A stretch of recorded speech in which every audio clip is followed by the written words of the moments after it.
إن الحمد لله نحمده ونستعينه ونستغفره ونعوذ بالله من شرور أنفسنا ومن سيئات أعمالنا. من يهده الله فلا مضل له ومن يضلل فلا هادي له، وأشهد أن لا إله إلا الله وحده لا شريك له، وأشهد أن محمدا عبده ورسوله. أما بعد، يا أيها الذين آمنوا اتقوا الله حق تقاته ولا تموتن إلا وأنتم مسلمون.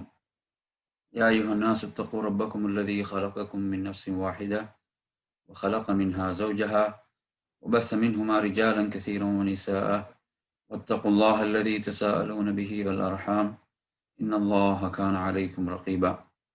يا أيها الذين آمنوا اتقوا الله وقولوا قولا سديدا يصلح لكم أعمالكم ويغفر لكم ذنوبكم، ومن يطع الله ورسوله فقد فاز فوزا عظيما. إن أصدق الحديث كتاب الله، وخير الهدي هدي محمد صلى الله عليه وسلم، شر الأمور محدثاتها وكل محدثة بدعة وكل بدعة ضلالة وكل ضلالة في النار. அன்பிற்குரிய என் அருமை சகோதரர்களே, தாய்மார்களே, சகோதரிகளே, அஸ்ஸலாமு அலைக்கும் வரஹ்மத்துல்லாஹி வபரகாத்துஹு. நமது தொடர் வகுப்பில் ஈமானின் 70 கிளைகள் என்ற தலைப்பில் நாம் பல செய்திகளை பார்த்தோம்.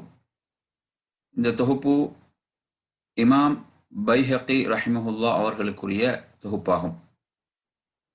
இமாம் பைஹகி ரஹிமஹுல்லா அவர்களை பொறுத்தவரையில் அவர்களது பெயர் அபூபக்கர் அஹ்மத் இப்னு அல் ஹுசைன் இப்னு அலி இப்னு அப்துல்லா இப்னு மூசா அல் பைஹகி என்பதாகும். இவர்கள் ஹிஜ்ரி 384 இவர்கள் பிறந்தார்கள். இவர்களுடைய அந்த பணிகளை பற்றியெல்லாம் நாம் நிறைய பார்த்தோம். அவர்கள் ஹிஜ்ரி 458 அவர்கள் மரணித்தார்கள், அவர்களுடைய 74வது வயதில். இவர்களுடைய தொகுப்பைத்தான் நாம் பார்த்து வருகிறோம். இந்த ஈமானின் கிளைகள் என்ற இந்த தொடரில் நாம் இதுவரை பார்த்த அந்த கிளைகள், ஈமானின் கிளைகள் என்ற இந்த தலைப்பில் நாங்கள் 62 வரைக்கும் நாம் படித்திருக்கிறோம். 62 கிளைகள். இன்று நாங்கள் பார்க்க போவது 63வது கிளையைத்தான் நாம் இன்று பார்க்க போகின்றோம். இதில் 63வதாக இமாம் அவர்கள் அடையாளப்படுத்தக்கூடியது அஸ்ஸலாத்து அலா மன் மாத மின் அஹ்லில் கிப்லா என்ற தலைப்பு. அதாவது கிப்லாவுக்குரியவர்கள், கிப்லாவை உடையவர்கள் மரணித்தால் அவர்களுக்காக தொழுகை நடத்துவது. அதாவது இவர் ஒரு மூமினாக முஸ்லீமாக மரணிக்கின்றாரோ, கிப்லா உடையவர் என்று சொல்லும் போது அவர் என்ன, காபாவை முன்னோக்கக்கூடியவர், காபாவை முன்னோக்கி தொழக்கூடியவர்கள். கிப்லா உடையவர்கள் சொன்னால் இஸ்லாமிய கொள்கையிலே இருக்கக்கூடியவர்கள். அவர்கள் ஒருவர் மரணித்தால் அவர்களுக்காக அவரது அந்த தொழுகையிலே கலந்து கொள்வது என்பதும் ஈமானில் என்றும் உள்ளது என்று இமாம் அவர்கள் அடையாளப்படுத்துகிறார். இதற்கு ஆதாரமாக புகாரியில் 1240வது செய்தி, அபூ ஹுரைரா ரலியல்லாஹு அன்ஹு அறிவிக்கக்கூடிய செய்தி. நபி ஸல்லல்லாஹு அலைஹி வஸல்லம் குறிப்பிட்டார்கள், சமிஅத்து ரசூலல்லாஹி ஸல்லல்லாஹு அலைஹி வஸல்லம் யகூல் ஹக்குல் முஸ்லிமி அலல் முஸ்லிமி ஹம்சுன் ரத்துஸ் ஸலாம் وعيادة المريض واتباع الجنائز وإجابة الدعوة وتشميط العاطس. ஒரு முஸ்லிம் இன்னொரு முஸ்லிமுக்கு செய்ய வேண்டிய கடமைகள் 5 என்று குறிப்பிட்டுவிட்டு சலாத்துக்கு பதில் சொல்லுதல், அதை நாங்கள் இதுக்கு முன்னாடி ஈமானுடைய கிளைகளில் படித்தோம். அதே போன்று ஐயாதத்துல் மரீத், ஒரு நோயாளியை நலம் விசாரித்தல், அதையும் படித்தோம். திபாஉல் ஜனாயிஸ், ஒரு ஜனாசாவை பின்தொடர்ந்து செல்லுதல். ஒரு முஸ்லிம் மரணித்து விட்டால் ஒரு முஸ்லிமுக்கு இன்னொரு முஸ்லிம் செய்ய வேண்டிய கடமைகள்ல அதைத்தான் இதில் அடையாளப்படுத்துறார் ஈமானுடைய கிளைகளில். அதே போன்று இஜாபத்து தாவா என்பதையும் நாம் என்ன செய்தோம், படித்தோம். இஜாபத்து தாவான்னு சொன்னால் ஒருவர் அழைப்பு விடுக்கின்ற போது அந்த அழைப்புக்கு பதிலளித்தல். ஒரு விருந்துக்கு அழைக்கிறார், அந்த விருந்துக்கு பதிலளித்தல் என்றது. அதே போன்று தஷ்மீத்துல் ஆத்திஸ் என்பது பின்னால் வரும். எனவே இதில் இத்திபாவுல் ஜனாஸ், ஒரு ஜனாசாவை பின்தொடர்ந்து செல்லுதல் அப்படி என்றது. அப்ப எனவே ஒரு ஜனாசாவை பொறுத்தவரையில அதை பின்தொடர்ந்து செல்வது என்பது ஒரு முஸ்லீம் இன்னொரு முஸ்லீமுக்கு செய்ய வேண்டிய கடமைகளில் உள்ளது. அதை ஈமானுடைய கிளைகள் 63வதாக அடையாளப்படுத்துகிறார்கள். இதில் இன்னொரு ஹதீஸையும் கொண்டு வருகிறார். புகாரில் 1325வது செய்தி, அபூ ஹுரைரா ரலியல்லாஹு அறிவிக்கக்கூடிய செய்தி. அல்லாஹ்வுடைய தூதர் ஸல்லல்லாஹு அலைஹி வஸல்லம் குறிப்பிட்டார்கள், மன் ஷஹிதல் ஜனாஸத ஹத்தா யுஸல்லி அலைஹா ஃபலஹு கீராத். அதாவது ஒரு ஜனாசா தொழுகை நிறைவேற்றும் வரை எவர் கலந்து கொள்வாரோ, அந்த ஜனாசா தொழுகையில கலந்து கொள்வாரோ, அவருக்கு ஒரு கீராத் நன்மை. மன் ஷஹித ஹத்தா துதுஃபன கான லஹு கீராத்தான். அவரை அடக்கும் வரை கலந்து கொண்டால் 2 கீராத்துகள். கீராத்துகளை பற்றி அல்லாஹ்வுடைய தூதரிடம் கேட்கப்பட்ட போது சொன்னார்கள், மிஸ்லு அல் ஜபலைனில் அதீமைன். பெரும் 2 மலைகள், பெரும் 2 மலைகளை போன்ற நன்மைகள். சுப்ஹானல்லாஹ். அப்படிப்பட்ட ஒரு நன்மை கிடைக்கக்கூடிய ஒரு வணக்கம் தான் என்ன ஜனாசா தொழுகையில் கலந்து கொள்வதும், ஜனாசா தொழுகையில் கலந்து கொண்டு அதன் பிறகு ஜனாசாவை பின்தொடர்ந்து சென்று அந்த ஜனாசாவை அடக்கும் வரை செல்லுதல் என்பது இவ்வளவு ஒரு சிறப்பை பெற்றுத்தரக்கூடியது. இன்று நாங்கள் பார்க்குறோம், என்ன செய்யறாங்க, நிறைய பேர் அதாவது ஒரு ஜனாசா நடந்துட்டுண்டா, மரணித்து விட்டுன்னு சொன்னா அந்த வீட்டுக்கு போறாங்க. அந்த வீட்டுக்கு போய் அந்த ஜனாசா வைக்கப்பட்டிருக்கும் போது அந்த ஜனாசாவை பார்த்து விட்டு அந்த ஜனாசாவுக்கு துவா செஞ்சுட்டு வந்துடுறாங்க. ஆனா இந்த 2 சிறப்புக்குள்ளேயும் அவங்க வாரது கிடையாது. இந்த 2 சிறப்புக்குள்ளேயும் அவங்க வாரதில்லை. என்ன இங்க சொல்லப்பட்ட சிறப்பு என்ன? அந்த ஜனாசா தொழுகையில் கலந்து கொள்வோருக்கு தான் ஒரு கீராத் நன்மை. அதே போன்று ஜனாசா தொழுகையில் கலந்து கொண்டு அதன் பிறகு அதை அடக்கும் வரை அந்த ஜனாசாவை பின்தொடர்ந்து செல்பவருக்கு 2 கீராத்துகள் நன்மை. ஒருத்தர் தொழுது திரும்பிட்டாருன்னு வைங்களே, அப்ப அவருக்கு ஒரு கீராத் நன்மை. ஒருவர் தொழுது விட்டு என்ன செய்யறாரு, தொழுது விட்டு அந்த ஜனாசாவை அடக்கும் வரை அந்த ஜனாசாவை பின்தொடர்ந்து செல்கிறார். அப்ப 2 கீராத். சிலவங்க பாத்தீங்கன்னா தொழுறது கிடையாது, ஜனாசா தொழுகையில கலந்து கொள்ளாமல் அதற்கு பிறகு பின்தொடர்ந்து செல்வார் என்றாலும் ஒரு கீராத் நன்மை இருக்கிறது என்பதை நாம் இதில் விளங்கலாம். அப்ப எனவே இன்று நாங்க பார்க்கிறோம், என்ன பெரும்பாலும் அந்த ஜனாசா நடந்து விட்டால் அந்த ஜனாசா அதை வைக்கப்பட்டிருக்கும் அந்த வீட்டுல, அப்ப போய் ஜனாசா பார்த்துட்டு வருவாங்க, அந்த ஜனாசாவுக்கு துவா செஞ்சுட்டு அந்த ஒரு விஷயத்த செய்வாங்க. ஆனா இந்த சிறப்பு அதுல வராது. இந்த சிறப்பு, இந்த ரசூலுல்லாஹ் சொல்லக்கூடிய இந்த சிறப்புல அவர்கள் வரமாட்டார்கள் என்பதை நாம் இங்கே கவனித்தல் கொள்ள வேண்டும். எனவே அதுல கவனம் எடுக்க வேண்டிய விஷயம் என்று சொன்னால், நாங்கள் ஜனாசா தொழுகையில கலந்து கொள்ளுதல். அதே போன்று நாங்க என்ன செய்யறது, நிறைய பேர் நாம ஊர்களில் பார்க்கிறோம், ஜனாசா வீட்டுக்கு நாங்க போயிட்டு வந்தாச்சு, நாங்க போயிட்டு வந்துட்டோம் என்று சொல்றாங்க. போயிட்டு வந்துட்டோம் என்று எண்ணுவாங்க. அதுக்கப்புறம் அங்க உள்ள இந்த விஷயம், முக்கியமான நன்மைக்குரிய விஷயத்துக்கு கலந்து கொள்ள மாட்டாங்க. எதுக்கு? அந்த ஜனாசா தொழுகையில, ஜனாசாவை அடக்குமுறை, ஜனாசா பின்தொடர்ந்து செல்லக்கூடிய விஷயங்கள்ல கலந்து கொள்ள மாட்டார்கள். பெண்களை பொறுத்தவரையில பெண்கள் ஓகே, அல்ஹம்துலில்லாஹ், அவங்க என்ன செய்யலாம், அவங்கள இது மாதிரி பார்த்துட்டு வந்துடலாம். ஆனா ஆண்களை பொறுத்தவரையில ஆண்கள் என்ன செய்யணும், இந்த பெண்களுக்கும் ஜனாசா தொழுகைக்கு தடை கிடையாது. அவர்களுக்கு தொழக்கூடிய வாய்ப்புகள் அப்படி இருந்தா தொழலாம் என்பதை நாம் இங்கே புரிந்து கொள்ளலாம். எனவே இது இதில் 63வதாக ஈமானுடைய கிளைகள்ல குறிப்பிடுகிறார். அடுத்து நாம் வருவோம் 64வது கிளை. ஈமானுடைய கிளைகள் 64. அதாவது தஷ்மீத்துல் ஆத்திஸ் என்று சொன்னா, ஒருத்தர் தும்மும் போது அல்ஹம்துலில்லாஹ் சொல்றார், அதுக்கு இரஹ்முக்கல்லான்னு சொல்லுதல், இரஹ்முக்கல்லான்னு சொல்லுதல். அப்ப இதுக்கு நாங்க முன்னால படிச்ச ஹதீஸ்லயும் ஒரு முஸ்லீம் இன்னொரு முஸ்லீம் செய்ய வேண்டிய கடமைகள் 5 என்று வரும்போது அதுல ஒன்று என்ன, தஷ்மீத்துல் ஆத்திஸ்னா உம்மி அவர் அல்ஹம்துலில்லாஹ்னு சொன்னால் இரஹ்முக்கல்லான்னு சொல்லுதல் என்பதும் ஈமானுடைய கிளைகள்ல 64வதாக. இன்னைக்கு நிறைய பேரை பார்த்தீங்கன்னா இந்த நடைமுறையை பேணுறது மிக குறைவானவங்க தான், மிக அரிது. ஒருத்தர் அல்ஹம்துலில்லாஹ்னு சொன்னால் அதுக்கு இரஹ்முக்கல்லான்னு சொல்லக்கூடிய இந்த நடைமுறை ஒரு அரிதான ஒரு நடைமுறையாகத்தான் இருக்கிறது என்பதை நாங்க பார்க்கிறோம். அது ஈமானுடைய கிளைகள்ல இமாம் பைஹக்கி ரஹிமஹுல்லாஹ் அவங்க அடையாளப்படுத்துறாங்க. அது 64வதாக குறிப்பிடுகிறார்கள். இதுல இன்னொரு செய்தியை நீங்க பார்க்கலாம். இதுல முஸ்லீம்ல 7679 செய்தியாக வரக்கூடிய ஒரு செய்தி. அபி புர்தா, அபு புர்தா தொட்டுமலை, அவங்க புர்தாவுடைய தந்தை அவங்க அழைக்கு வருகிறது. அதாவது நான் அபு மூசாவிடம் நான் சென்றேன்.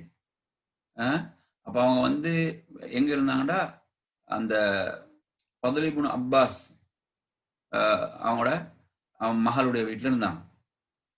அப்படி இருந்த சந்தர்ப்பத்தில் அதாவது நான் என்ன செய்தேன், நான் தும்மினேன். தும்மும் போது நான் தும்மினேன், ஃபலம் யுஷம்மித்னி, அவங்க என்ன செய்யலாக்கு யர்ஹமுக்கல்லான்னு சொல்லல, யர்ஹமுக்கல்லான்னு சொல்லல. அந்த அபூ புர்தா சொல்றார். அதே போன்று வஅதஸத், அந்த அவங்களோட ஃபதுல் இப்னு அப்பாஸ் மகள் அவர்கள் தும்மினார்கள். ஃபஅதஸத் ஃபஷம்மதஹா, அப்ப அப்போது அதுக்கு என்ன செஞ்சாங்க, அந்த யர்ஹமுக்கல்லான்னு சொன்னார்கள். இப்ப நான் இதை ஃபரஜஅது இலா உம்மி, எனது தாயிடம் அக்பர்துஹா, இதை நான் எனது தாயிடம் சொன்னேன். அதாவது நான் தும்மினேன், அதுக்கு அவர் என்ன செய்யல, யர்ஹமுக்கல்லான்னு சொல்லல. அவர்களுடைய அந்த மகள் ஃபதுல் அப்பாஸ் மகள் தும்மும் போது அதுக்கு யர்ஹமுக்கல்லான்னு சொன்னாங்க என்பதை எனது தாயிடம் நான் சொன்ன முறையிட்ட போது, அப்ப அந்த நேரத்தில் அப்ப அவங்க வாராங்க. அப்ப வந்த போது சொல்றாங்க, என்ன கேட்கிறாங்க, இப்படிதான் எனது மகன் உங்களோட அங்க இருந்து தும்மிய சந்தர்ப்பத்தில் நீங்க என்ன செய்யல, அதுக்கு யர்ஹமுக்கல்லான்னு சொல்லல. அந்த பெண் தும்மும் போது நீங்க என்ன செஞ்சீங்க, இவ்வாறு சொன்னீர்கள். அப்போது அவங்க சொல்றாங்க, ஃபகால இன்னப்னகி ஆதஸ் ஃபலம் யஹ்மதில்லாஹ், அவர் தும்மினார், ஆனால் அவர் அல்ஹம்துலில்லாஹ்னு சொல்லவில்லை. அவர் தும்மியது உண்மை, ஆனால் அவர் அல்ஹம்துலில்லாஹ்னு சொல்லவில்லை. எனவே நான் அதுக்கு யர்ஹமுக்கல்லாஹ்னு பதில் சொல்லவில்லை. அந்த பெண் அந்த பெண் தும்மினா, அல்ஹம்துலில்லாஹ்னு சொன்ன அந்த பெண். எனவே நான் அவர் சொன்னதை கேட்டு நான் என்ன செய்தேன், அதுக்கு யர்ஹமுக்கல்லாஹ்னு சொன்னேன் என்பதை குறிப்பிட்டார்கள். குறிப்பிட்டு சொல்றாங்க, நான் அல்லாஹ்வுடைய தூதர் ஸல்லல்லாஹு அலைஹி வஸல்லம் கூற கேட்டிருக்கிறேன், இதா ஆதஸ அஹதுக்கும் ஃபஹமிதல்லாஹ ஃபஷம்மிது ஃபஇல்லம் யஹ்மதில்லாஹ ஃபலா துஷம்மிது. அதாவது உங்களில் ஒருவர் தும்மி அல்ஹம்துலில்லாஹ் என்று சொன்னால் அவருக்கு ஃபஷம்மிது, நீங்க யர்ஹமுக்கல்லாஹ்னு சொல்லுங்கள். ஃபஇல்லம் யஹ்மதில்லாஹ், அவர் அல்ஹம்துலில்லாஹ்னு சொல்லவில்லை என்றால் அவருக்கு நீங்க யர்ஹமுக்கல்லாஹ்னு நீங்க சொல்ல வேண்டாம் என்று அல்லாஹ்வுடைய தூதர் கூற நான் கேட்டிருக்கிறேன் என்று சொல்றாங்க. அப்ப எனவே அந்த அடிப்படையில இங்க என்ன, அந்த நபியுடைய கட்டளை தான் இங்க முக்கியம். அதை பேணினால் அதை அவங்க சஹாபாக்கள் அதை நடைமுறைப்படுத்தினார்கள். அப்ப இதுல இன்னொரு செய்தி நீங்க பார்க்கலாம். அப்போ ஒரு பெண் தும்மினா ஆண் யர்ஹமுக்கல்லாஹ் அல்ஹம்துலில்லாஹ், ஒரு பெண் தும்மி அல்ஹம்துலில்லாஹ் சொன்னா அவர் ஆண் யர்ஹமுக்கல்லாஹ்னு சொல்லலாம். அதே போன்று அடுத்து இன்னொரு விஷயத்தை நீங்க கவனிக்கலாம். இதுல ஒருவர் தும்மி அல்ஹம்துலில்லாஹ்னு சொல்லவில்லை என்றால் நாங்க என்ன சொல்றது இல்லை, நீங்க அல்ஹம்துலில்லாஹ்னு சொல்லுங்கன்னு கூறுவது கிடையாது. அப்படி என்ன ரசூலுல்லாஹ் அப்படி என்ன செய்யல, அப்படி கூறவில்லை. அல்ஹம்துலில்லாஹ்னு சொன்னா யர்ஹமுக்கல்லாஹ்னு சொல்லுவாங்க. ஒருத்தர் தும்மி விட்டு அல்ஹம்துலில்லாஹ்னு சொல்லலண்டா நீங்க அல்ஹம்துலில்லாஹ்னு சொல்லுங்கன்னு சொல்வதும் கிடையாது என்பதை நான் இதிலே புரிந்து கொள்ளலாம். எனவே இது ஈமானுடைய கிளைகள்ல எதை குறிப்பிடுறாங்க, அல்ஹம்துலில்லாஹ்னு சொன்னால் தும்மி விட்டு அதற்கு யர்ஹமுக்கல்லாஹ்னு சொல்லுதல். இது முஸ்லிம்ல 7679 யர்ஹமுக்கல்லாஹ்னு அல்லாஹ் உங்களுக்கு ரஹ்மத் செய்வானா, அருள் புரிவானா. ஒரு முஸ்லிமுடைய துஆ இன்னொரு முஸ்லிமுக்கு மிகச் சிறந்தது, மிக சிறப்புக்குரியது. அந்த அடிப்படையில யர்ஹமுக்கல்லாஹ், அல்லாஹ் உங்களுக்கு ரஹ்மத் செய்வானான்னு சொல்லி பிரார்த்திப்பது என்பது இவ்வளவு ஒரு முக்கியமான ஒரு பிரார்த்தனை. அந்த இடத்தில் இவ்வளவு ஒரு சிறப்பை நமக்கு இஸ்லாமிய மார்க்கம் சொல்லித் தருகிறது, எவ்வளவு பெரிய பண்பாடுகளை இஸ்லாம் நமக்கு சொல்லித் தருகிறது என்பதை நாம் புரிந்து கொள்ள வேண்டும். இது 64வதாக இதில் அடையாளப்படுத்துகிறார்கள். அடுத்து வருவோம் 65வது கிளை, ஈமானுடைய கிளைகள்ல 65வது நீங்க எடுத்தீங்கன்னு சொன்னா, அதாவது காஃபிர்கள் ஃபி முபாஅதத்தில் குஃப்ரான, காஃபிர்களை விட்டு விலகி இருப்பதும், அதே போன்று பாவிகள், கடுமையாக நடக்கக்கூடியவர்கள், கடும் போக்கண்டா என்ன, குழப்பம் செய்யக்கூடிய பாவிகள், அடாவடித்தனங்கள் செய்யக்கூடியவர்கள், அக்கிரமங்கள் செய்யக்கூடியவர்கள், இவர்களை விட்டு நாம் என்ன செய்வது, நாம் விலகி கொள்ளுதல் என்பது இந்த ஈமானுடைய கிளைகள்ல 65வதாக இமாம் அவர்கள் அடையாளப்படுத்துகிறார்கள். இதற்கு ஆதாரமாக 3வது அத்தியாயத்தில் 28வது வசனம், லா யத்தஹிதில் முஃமினூனல் காஃபிரீன அவுலியா மின் தூனில் முஃமினீன் ومن يفعل ذلك فليس من الله في شيء إلا أن تتقوا منهم تقاة ويحذركم الله نفسه وإلى الله المصير. மூமின்கள் தங்களை போன்ற மூமின்களை அன்றி காஃபிர்களை தம் உற்ற துணைவர்களாக எடுத்துக்கொள்ள வேண்டாம், உற்ற நண்பர்களாக எடுத்துக்கொள்ள வேண்டாம், நேசர்களாக எடுத்துக்கொள்ள வேண்டாம். அவர்களிடமிருந்து தங்களை பாதுகாத்துக் கொள்வதற்காக அன்றி உங்களில் எவரேனும் அப்படி செய்தால் அவருக்கு அல்லாஹ்விடத்தில் எவ்விஷயத்திலும் சம்பந்தம் இல்லை.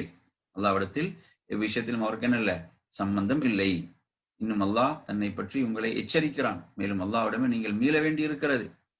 எனவே அந்த அடிப்படையில் எடுத்தீங்கன்னு சொன்னா, நேசம் பாராட்டுதல் என்பது அது ஈமானோடு உள்ளது. ஈமானுக்கு யார் சொந்தக்காரர்களோ அவர்களோடு தான் நேசம் பாராட்டுதல் என்பது இருக்க வேண்டும். எனவே அதாவது நாம் பிற மக்களை, பிற மதத்தவர்கள், பிற மதங்களை சார்ந்தவர்களை பொறுத்தவரை அவர்களுக்கு நாம் உபகாரம் செய்வது, அவர்களோடு நல்ல முறையில் நடந்து கொள்ளுதல், உதவி ஒத்தாசை செய்தல் என்பதெல்லாம் மார்க்கம் தடுக்கவில்லை. அதை மார்க்கம் தடுக்கவில்லை. ஆனால் நேசம் பாராட்டுதல் என்பது அது ஈமானோடு உள்ளது என்பதை நாம் புரிந்து கொள்ள வேண்டும். அதே போன்று நீங்க எடுத்தீங்கன்னு சொன்னா இன்னொரு வசனம் 9வது அத்தியாயத்தில் 23வது வசனம், யா அய்யுஹல்லதீன ஆமனு லா தத்தஹிது ஆபாஅக்கும் வ இஹ்வானக்கும் அவ்லியா இன் இஸ்தஹப்புல் குஃப்ர அலல் ஈமான் வமன் யதவல்லஹும் மின்கும் ஃபஉலாயிக ஹுமுல் ஸாலிமூன். அல்லாஹ் மூமின்களை பார்த்து சொல்கிறான், உங்கள் தந்தையர்கள், உங்கள் சகோதரர்கள் அவங்க ஈமானை விட்டு அவங்க என்ன குஃப்ரை நேசிப்பவர்களாக இருந்தால், ஈமானை விட்டு அவர்கள் குஃப்ரை நேசிப்பவர்களாக இருந்தால் அவர்கள் நீங்க செய்யாதீங்க, பாதுகாப்பாளர்களாக நேசர்களாக எடுத்துக்கொள்ளாதீர்கள். உங்கள் யாரேனும் அப்படி செய்தால், அவர்களை நேசர்களாக பாதுகாவலர்களாக எடுத்துக்கொண்டால் அவர்கள் தான் அநியாயக்காரர்கள். பாருங்க, சுப்ஹானல்லாஹ், தன்னை பெற்ற தந்தையை என்ன செய்யக்கூடாது, அவர் குஃப்ரில் இருக்கிறார், அவர் ஈமானை விட்டு குஃப்ரை தேர்ந்தெடுத்து விட்டார்னா அவர் செய்யக்கூடாது, நேசிக்க கூடாது. அதே போன்று பிள்ளையாகவே இருக்கட்டும் அல்லது சகோதரராக இருக்கட்டும், என்ன செய்யக்கூடாது, அவர்கள் குஃப்ரை தேர்ந்தெடுப்பார்கள் என்று சொன்னால் அங்க நேசம் பாராட்டுதல் என்பது கிடையாது என்பதை நமக்கு மார்க்கம் சொல்லுகிறது. அவ்வாறு செய்தால் அவர்கள் யார், அவர்களும் அவர்களை சார்ந்தவர்கள், அவர்களை பாதுகாப்பாக எடுத்துக்கொண்டால் அவங்க தான் அடுத்து என்ன, அவர்கள் அநியாயக்காரர்கள் என்றும் அல்லாஹ் தஆலா குர்ஆன்ல சொல்கிறான். எனவே இது நான் நன்றாக புரிந்து கொள்ள வேண்டும். இது என்ன, இது ஈமான். ஈமானுக்காக நேசம் பாராட்டுதல் என்பது இருக்க வேண்டும். ஒருவன் குஃபுரை நேசிக்கிறான்டா, அது அவன்கிட்ட என்ன ஈமான் கிடையாது. அப்படிதான் குஃபுரை எப்படி ஒருவன் நேசிக்கலாம்? குஃபுரை அல்லாஹ் வெறுக்கிறான். குஃபுரில் இருக்கக்கூடியவர்களை அல்லாஹ் வெறுக்கிறான் என்று சொல்லும் போது, குஃபுரில் உள்ளவனை குஃபுரை ஒருவன் நேசிக்கிறான் என்று சொன்னா அவனிடம் எப்படி ஈமான் இருக்கும் என்பதை நாம் எண்ணி பார்க்கணும். ஆனால் அதே நேரத்தில் அவர்கள் நல்ல முறையில் நடந்து கொள்ளுதல், நல்ல பண்போடு நடந்து கொள்ளுதல், அவர்களுக்கு உதவி ஒத்தாசைகள் செய்தல், அவர்களோடு நீதியாக நேர்மையாக நடத்தல் என்பதெல்லாம் மார்க்கம் சொல்கிறது. இது ரெண்டுடைய வேறுபாட்டை நான் ஒன்றாக விளங்கிக் கொள்ள வேண்டும். எனவே இந்த செய்தி மிக முக்கியமான ஒரு அடிப்படை. இது ஈமானுடைய கிளைகள் 65வதாக சொல்கிறார்.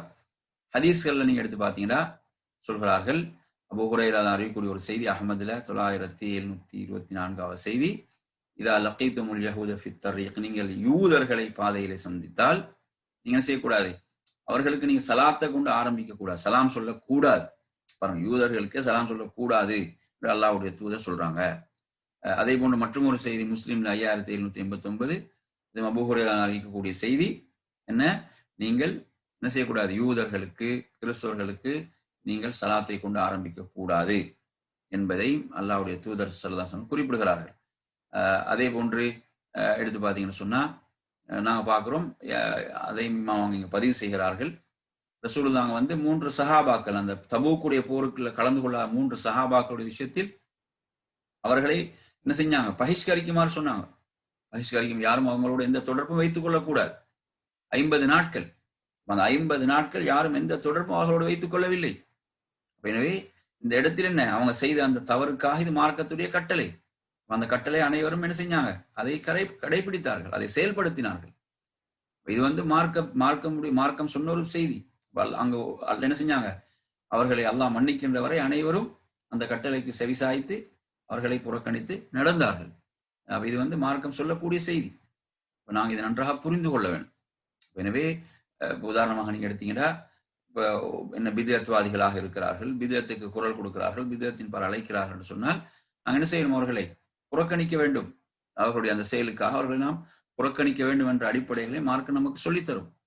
அதே போன்று அபூதாவுதுடைய 4834வது செய்தியாக அபூ சயீத் அறிவிக்கக்கூடிய ஒரு செய்தி, அல்லாஹ்வுடைய தூதர் சொல்றாங்க, லா துஸாஹிப் இல்லா முஃமினன், நீங்கள் ஒரு மூமினையை தவிர நீங்க என்ன செய்யக்கூடாது, ஒரு நண்பராக நீங்க எடுத்துக்கொள்ளக்கூடாது. அதே போன்று உங்களுடைய உணவை ஒரு இறையச்சம் உடையவரை தவிர உண்ணக்கூடாது என்றால் என்ன, மற்றவர்களுக்கு தான தர்மங்கள் கொடுப்பது தடை என்றால் இல்லை.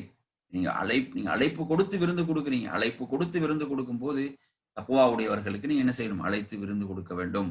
அதே நேரத்தில் நீங்க என்ன செய்யறது, உணவுக்கு கஷ்டப்படுகிறார்கள், சிரமப்படுகிறார்கள் என்று சொன்னால் என்ன செய்யலாம்? அதாவது ஏனைய மதத்தவர்களை சார்ந்தவர்களாக இருந்தாலும் அவங்க உங்களை உங்களுடைய வீடுகளை விட்டு வெளியேற்றவில்லை, உங்களுக்கு எதிராக போர் புரியவில்லை என்றால் அவர்களுக்கு நீங்க என்ன செய்யலாம்? உதவி செய்யலாம் என்ற அடிப்படையை மார்க்கம் சொல்கிறது. இந்த அடிப்படையை நாம் இதுல புரிந்து கொள்கிறோம். இது ஈமானுடைய கிளைகள்ல இதுல சொல்லப்படக்கூடிய 65வது கிளை. அடுத்து வருவோம் 66வது கிளை, இக்ராமுல் ஜார். இக்ராமுல் ஜார் என்றால் அண்டை வீட்டாரை கண்ணியப்படுத்தல். அண்டை வீட்டாரை கண்ணியப்படுத்தல். இதுல நீங்க எடுத்தீங்கன்னா அல்லாஹ் குர்ஆன்ல சொல்லக்கூடிய வசனம் 4வது அத்தியாயத்தின் 36வது வசனம், வஅபுதுல்லாஹ வலா துஷ்ரிகு பிஹி ஷைஆ வபில் வாலிதைனி இஹ்சானா வபிதில் குர்பா வல் யதாமா வல் மசாகின், அதுல வல் ஜாரிதில் குர்பா, நெருங்கிய உறவினர்களான அண்டை வீட்டார்கள், நெருங்கிய உறவினர்களான அண்டை வீட்டார்கள். அதே போன்று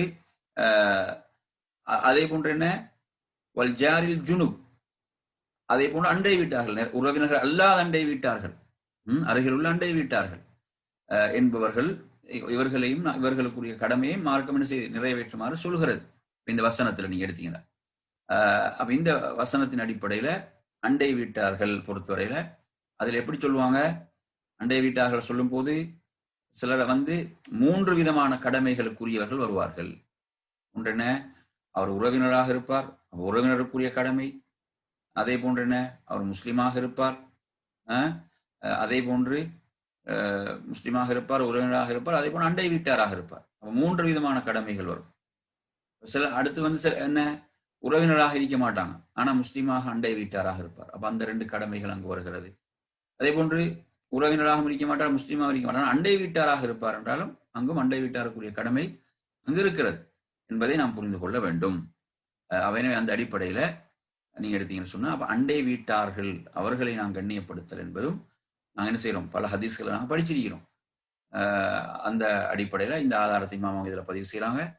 அதே போன்று ஹதீஸ்ல புகார்ல வர செய்தி 6015வது செய்தியாக வரக்கூடிய செய்தி, அதாவது ரசூலுல்லாஹி ஸல்லல்லாஹு அலைஹி வஸல்லம் கூறினார்கள், மா ஸால ஜிப்ரீல் யூஸினி பில் ஜாரி ஹத்தா ظننت انه سيورثه. ரசூலுல்லாஹ் அண்டை வீட்டாரை பற்றி எனக்கு என்ன செய்தாங்க, எனக்கு அறிவுரை வழங்கி கொண்டே இருந்தாங்க, வசியத் செய்து கொண்டே இருந்தார்கள். இந்த அளவுக்கு என்றால் அவர்களுக்கு என்ன வாரிசுரிமை, அவர்களுக்கும் அந்த வாரிசுரிமையில் கொடுக்க வேண்டி வருமோ, அதற்கும் அவர்களும் வந்துடுவாங்களோ என்று எண்ணக்கூடிய அளவுக்கு தொடர்ந்து சொல்லிக் கொண்டே இருந்தாங்க என்று அல்லாஹ்வுடைய தூதர் குறிப்பிடுகிறார்கள் என்ற செய்தியையும் இங்க பதிவு செய்யறாங்க. இது புகார்ல 6015வது செய்தி. அந்த அடிப்படையில் நீங்க எடுத்தீங்கன்னு சொன்னா, இந்த அண்டை வீட்டார்களுக்குரிய கடமைகள் இதுவும் ஈமானுடைய கிளைகள் உள்ளது. ஹதீஸ்ல நேரடியாக கூட சில ஹதீஸ்ல பார்க்கலாம். என்ன, வல்லாஹி லா யூமின், அல்லாஹ் சத்தியமாக அவர் மூமினாக மாட்டார், அவர் மூமினாக மாட்டார், அவர் மூமினாக மாட்டார் சொல்லுவாங்க, சத்தியம் விட்டு சொல்லுவாங்க.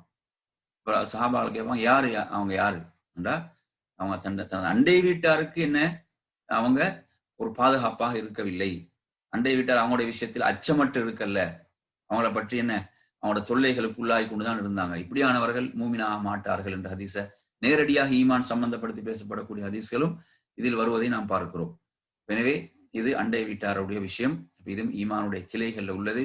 எனவே நாங்க பார்க்கிறோம், சிலவங்க தொழுகை மற்ற இபாதத்துகள்ல கவனமா இருப்பாங்க, ஆனா என்ன செஞ்சிருவாங்க, இந்த மாதிரி விஷயங்கள்ல கோட்டை விட்டுருவாங்க, இதுல கோட்டை விடுவாங்க.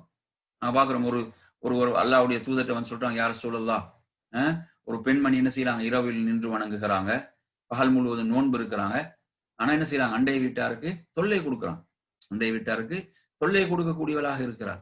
ரசூலுல்லாஹ் சொன்னா அவள் நரகத்தில் இருப்பாள்னு நாங்க ரசூலுல்லாஹ். சுப்ஹானல்லாஹ். பாருங்க, அந்த இபாதத்துகள் வணக்க வழிபாடுகள் என்பது எப்படியான மாற்றங்களை உருவாக்க வேண்டும், அதனுடைய நோக்கம் என்பது மிக முக்கியமானது என்பதை நாங்க பார்க்கிறோம். எனவே அந்த அடிப்படையில இது 66வது ஈமானுடைய கிளைகள்ல குறிப்பிடுகிறார். அடுத்து வருவோம் 67வது கிளை, இக்ராமுல் தைஃப், அதாவது விருந்தினரை நாம் கண்ணியப்படுத்தல், விருந்தினரை கண்ணியப்படுத்தல் என்பது. அப்ப விருந்தினரை கண்ணியப்படுத்தல் என்பதை பொறுத்தவரையில ஒருவர் அவரிடம் உள்ள வசதி தான், அவர்கிட்ட என்ன வசதி இருக்குதோ அதை வைத்து கண்ணியப்படுத்துவதுதான். மார்க்கம் என்ன சொல்லல, நீங்க கடன் வாங்கி கண்ணியப்படுத்துங்கன்னு மார்க்கம் சொல்லல. நீங்க என்ன செய்யுங்க, கடன் வாங்கி நீங்க கண்ணியப்படுத்துங்க அப்படி சொல்லல இஸ்லாம். உங்களோட வசதி உங்கள்ட்ட என்ன இருக்குதோ அதை கொண்டு நீங்க கண்ணியப்படுத்துறது, அவ்வளவுதான். அதை நீங்க இதுல புரிந்து கொள்ளணும். ஒருத்தர் சக்திக்கு மீறி எல்லாம் மார்க்கம் எதையும் செய்வதற்கு பணிக்கவில்லை. இதுல எந்த ஹதீஸ் ஆதாரமா கொண்டு வராங்க, புகாரில் 6018வது செய்தி, அபூ ஹுரைரா ரலியல்லாஹு அன்ஹு அறிவிக்கிறார்கள், அல்லாஹ்வுடைய தூதர் ஸல்லல்லாஹு அலைஹி வஸல்லம் சொன்னார்கள், எவர் அல்லாஹையும் இறுதி நாள் நம்பிக்கை கொள்கிறாரோ ஃபலா யூதி ஜாரோ, அவர் தனது அண்டை வீட்டாரை நோவினை செய்யாமல் இருக்கட்டும். பாருங்க, அது ஈமானோட சம்மந்தப்படுத்துறான். அதே போன்று அல்லாஹையும் இறுதி நாள் நம்பிக்கை கொள்ளக்கூடியவர் ஃபல்யூக்ரிம் லைஃப், அவர் தனது விருந்தினரை கண்ணியப்படுத்தட்டும். அதே போன்று அல்லாஹையும் இறுதி நாள் நம்பிக்கை கொள்ளக்கூடிய நல்லதை பேசட்டும் அல்லது மௌனமாக இருக்கட்டும் என்று இந்த வரக்கூடிய செய்தி. இதில் என்ன, அந்த விருந்தினரை கண்ணியப்படுத்தல், அவர்கிட்ட உள்ளதை கொண்டு அவர் கண்ணியப்படுத்தல் என்பதுதான். அப்ப அதே போன்று ஒரு விருந்தினர் என்று சொன்னால் அவருக்கு ஒரு சிறந்த முறையில் அவர் கவனிப்பது என்பதை பொறுத்தவரையில ஒரு இரவும் ஒரு பகலும் அதுக்கு பிறகு என்ன 3 நாட்கள் விருந்து, அதுக்கு மேல் உள்ளது சதகா தர்மம் என்று சொல்றாங்க. அதே போன்று சொன்னாங்க விருந்தினராக வரக்கூடியவங்க கூட என்ன செய்யக்கூடாது, அவங்க யார்கிட்ட வாராங்களோ அவங்கள சிரமப்படுத்தவும் கூடாது, அவங்கள பாவிகளாக்கி விடவும் கூடாது என்பதையும் அல்லாஹ்வுடைய தூதர் குறிப்பிடுகிறார்கள். எனவே விருந்தினர் சொல்லும் போது இப்ப யாரு விருந்தினர்கள், வெளியூர்கள்ல இருந்து எம்மை நாடிதான் வாராங்க, வெளியூர்ல இருந்து வாராங்க, எம்மை நாடி வருகிறார்கள். அப்படி வரக்கூடியவங்க தான் யாரு விருந்தினர்கள். அதே நேரத்தில் அவங்க வேறு யாரையோ சந்திக்க வந்து எங்கள் இடத்துக்கும் வராங்கண்டா அவங்களாம் கண்ணியப்படுத்தலாம். ஆனா விருந்தினர் என்று வரும்போது வெளியூர்கள் இருந்து வராங்க, எம்மை நாடி எம்மிடம் தான் வருகிறார்கள், நாங்கள் அவங்க செய்யணும், கண்ணியப்படுத்த வேண்டும். அது ஈமான் என்றும் உள்ளது என்பதை நாம் இங்கே இதில் புரிந்து கொள்ளலாம். இது 67வது. அடுத்து வருவோம் 68வது. 70 கிளைகள்ல 68வது என்று சொன்னால், இது 68வது கிளை என்று சொன்னால், அதாவது ஒரு மூமினுடைய தவறுகளை மறைத்தல் என்ற பகுதிதான் இது. ஒரு மூமினுடைய தவறுகளை மறைத்தல், அசத்திர் என்பதெல்லாம் மறைத்தல். இப்ப இதுல நீங்க எடுத்தீங்கன்னு சொன்னா 2 விதமான அடிப்படை செய்திகளை கொண்டு வர. ஒரு செய்தி பார்த்தீங்கன்னா 24வது அத்தியாயத்துடைய 19வது வசனம், இன்னல்லதீன யுஹிப்பூன அன் தஷ்யல் ஃபாஹிஷத ஃபில்லதீன ஆமனு லஹும் அஸாபுன் அலீமுன் ஃபித் துன்யா வல் ஆখিরা வல்லாஹு யஅலமு வ அன்தும் லா தஅலமூன். அதே மூமின்களிடத்துல யாராவது இத்தகைய மானக்கேடான விஷயங்களை பரவ வேண்டுமென அவங்க விரும்புவார்களாக இருந்தால் அவர்களுக்கு நிச்சயமாக இம்மையிலும் மறுமையிலும் நோவினை செய்யும் வேதனை உண்டு. அல்லாஹ் யாவற்றையும் அறிகிறான், நீங்கள் அறிய மாட்டீர்கள். என்ன செய்யக்கூடாது, இப்ப பாவமான வெய்களை என்ன செய்யறது, முஸ்லிம்களுக்கு மூமின்களுக்கு மத்தியில யார் பரப்ப விரும்புவார்களோ அவர்களுக்கு கடுமையான தண்டனை இருக்கிறது, நோவினை செய்யும் வேதனை இருக்கிறது. யார் அதை விரும்புறாங்களோ அப்ப என்ன செய்யக்கூடாது, அசிங்கங்களை பாவங்களை பரப்பக்கூடாது, அவைகளை மறைக்க வேண்டும் என்ற ஒரு பகுதி இதுல இருக்குது. ஹதீஸ்ல நீங்க எடுத்தீங்கன்னா, ஹதீஸ்ல கொண்டு வர ஆதாரத்தை பாத்தீங்கன்னா புகார்ல 2442வது செய்தியாக இடம்பெறக்கூடிய செய்தி, அப்துல்லா இப்னு உமர் ரலியல்லாஹு அன்ஹு அறிவிக்கிறார்கள், அல்லாஹ்வுடைய தூதர் சொன்னார்கள், ஒரு முஸ்லிமுக்கு சகோதரனாவான், அவனுக்கு அநியாயம் செய்ய மாட்டான், அவனை என்ன காட்டி கொடுக்கறது கிடையாது, அவனை ஒரு நெருக்கடிக்குள்ளாக்குறது கிடையாது என்று சொல்லிவிட்டு அந்த ஹதீஸ்ல யாரு ஒரு சகோதரனுடைய தேவையை நிறைவேற்றுகிறானோ அல்லாஹ் அவனது தேவையை நிறைவேற்றி வைக்கிறான். யார் ஒரு முஸ்லீமுடைய நெருக்கடி இருந்து ஒரு முஸ்லீமை காக்குறானோ அல்லாஹ் மறுமையில அவனது நெருக்கடிகள் இருந்து அவனை காக்குகிறான். அதே போன்று ஒமன் சத்தர முஸ்லீமன், யார் ஒரு முஸ்லீமுடைய குறையை மறைக்கிறானோ மறுமையில் அல்லாஹ் அவனது குறையை மறைக்கிறான். எனவே அந்த அடிப்படையில என்ன செய்யும், ஒரு மூமினுடைய குறைகளையும் நாம் மறைக்க வேண்டும். அந்த தவறுகள் நாங்கள் என்ன செய்யக்கூடாது, அம்பரப்படுத்தி அதை வெளிப்படுத்தி இன்னும் தவறுகளுக்கு அவனை தூண்டக்கூடிய அமைப்பில் அல்லது பிற மக்களும் தவறுகளின் பால் தூண்டப்படுகின்ற அமைப்புல ஒரு மூமின் நடந்து கொள்ளக்கூடாது. எனவே இன்று மிக ஆபத்தான ஒரு நிலை என்ன, அவர்கள் மரணித்து விட்டாலும் அவருடைய பாவங்கள் மரணிக்காத அளவுக்கு அவங்க பாவங்களை பரப்பக்கூடியவர்களாக இருந்தால் அவங்களுக்கு கடுமையான எச்சரிக்கை இருக்கிறது. எனவே நாங்கள் என்ன செய்யக்கூடாது, மூமிகளுடைய குறைகளை மறைக்க வேண்டும். அதே போன்று பாவங்கள் அனாச்சாரங்கள் நாங்கள் என்ன செய்யக்கூடாது, பரப்பக்கூடாது. இன்று நாங்க பார்க்கிறோம் இந்த சமூக வலைதளங்கள்ல பலர் என்ன செய்யறாங்க, அப்படியான அனாச்சாரங்களை பாவங்களை பரப்பி கொண்டிருக்கிறார்கள். அதனால் பல முஸ்லிம்கள் வழிகட்டு கொண்டிருக்கிறாங்கன்னா அவர்களுக்கு கடுமையான எச்சரிக்கை இந்த வசனத்தில் இருக்கிறது. எனவே நாங்கள் என்ன செய்யக்கூடாது, அவர்களை குறைகளை மறைத்தல் என்பதை பொறுத்தவரையில் அது ஈமானுடைய கிளையில் நின்றும் உள்ளது என்று அடையாளப்படுத்துகிறார். அடுத்து வருவோம் 69வது கிளை. 69வது நீங்க எடுத்தீங்கன்னா அஸ்ஸப்ரு அலல் மசாயிப், கஷ்டங்களின் போது பொறுமையாக இருத்தல், பொறுமையை மேற்கொள்ளுதல். அதே போன்று ஆசைகளின் பால்